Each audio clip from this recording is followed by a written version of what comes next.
Patriots get it done on both sides of the ball. Can they continue it going forward? My name's Mike Petralia inside Gillette Stadium with Evan Lazar and Alex Barth. This Patriots Report is brought to you by 1-in-100. Go to 1in100.co now and register for your chance to win in a raffle Killer Pats, Bruins, and Celtics tickets for the cost of a large pizza or a beer. That's 1in100.co. Go there and register today. All right, guys, all we heard in the aftermath of the Steelers game, the 17-10 loss, was how the Patriots were beaten on both sides of the ball at the line of scrimmage. That was fixed, at least for 1 week, against the hapless Buffalo Bills, who have a very good defense, but not such a great offense. What do you take from the significance of piling up 273 yards against the Bills' defense on the ground and stopping them from moving the ball? Evan? This is how the Patriots need to win football games now. You know, this offense, this passing offense is going to be a complement in a lot of ways to the running game, with the play-action passing game being really the most effective thing that they have going right now on offense through the air. When they're able to run the football, now I know that the stats geeks are going to get on me for saying that the play-action passing game is set up by the running game because there's not a lot of correlation right there. But the real point is that the Patriots do a really good job of marrying those two together, and it makes it very difficult for defenses to kind of know what's coming.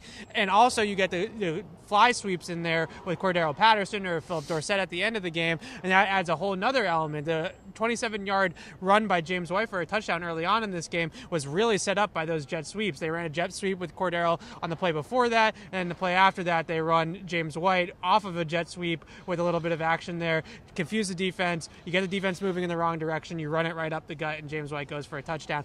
That is what we're going to see. It's not stylish, it's not sexy, it's not Tom Brady dropping back to pass and throwing for 400 yards in a football game, but 273 on the ground is the equivalent, the run game equivalent of throwing for 400 yards. All right, I had the chance to ask both Devin McCourty and James White the significance of being able to run the ball and stop the run. Those are two ingredients for successful playoff football teams. Always have been, I think, always will be.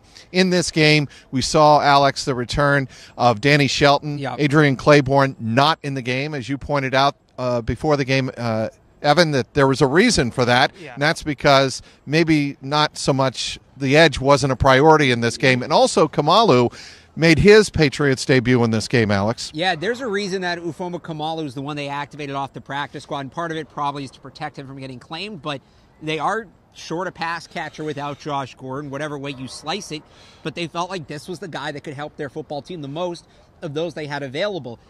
Doug Kyde of Nesson is written a lot about Kamalu, and he really is an interesting player in that he's built like a defensive lineman, 6'7", 300 pounds, but he can stand up, he can play on the edge, he can move a little bit. I mean, to say he's a borderline safety is a little much, but he's not what you think of when a defensive lineman. That speed on defense is what the Patriots have been missing. The size makes him a tough matchup. So we didn't see a lot of him today, but he made a couple nice plays when he was in the game. And I think he's somebody that can really help them out here going forwards, especially, you mentioned the playoffs, if the Patriots have to face a guy like a Lamar Jackson, that's sort of the perfect counter. All right, can he be an X factor in the playoffs, Evan? Kamalu, I think he can be in some respects. I think that those like 10 to 15 snaps that he played today is like that perfect sweet spot, right? You bring another guy into that rotation. You have another guy that I thought that one stop that he had behind the line of scrimmage really got off the ball very well, kind of sniffed that play out from the jump, which really helped him out. Danny Shelton, I thought, helped out a lot today too. Having him on the nose, playing over the center, taking up blockers, allowing the other guys around him to stay clean and go get the ball.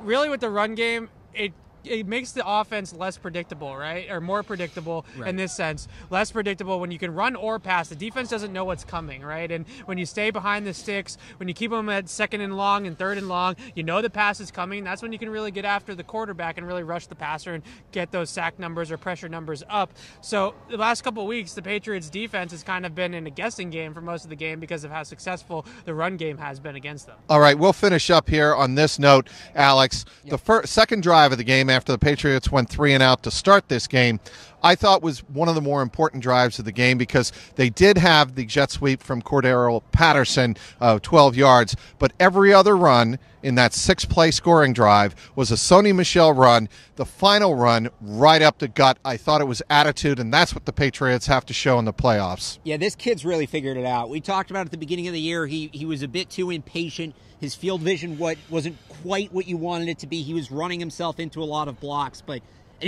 we said this could happen. It did. He's figured out the NFL level very quickly. The offensive line has also figured out how to work with him, and there is some give and take there, which I think a lot of people don't realize. And you want to talk about a weapon in the playoffs. Sony Michel, when it gets cold, when the snow's coming down here in Foxborough, that's not a guy people are going to want to hit. He has a chance to really be a weapon for the Patriots in the playoffs. All right, the line of scrimmage attitude came back in full force here on Sunday during a 24-12 Patriots win over the Buffalo Bills. This Patriots report brought to you by 1-in-100. Go to 1in100.co now and register for your chance to win in a raffle killer Pats, Bruins, and Celtics tickets for the cost of a large pizza or a beer. That's 1in100.co. Go there and register today.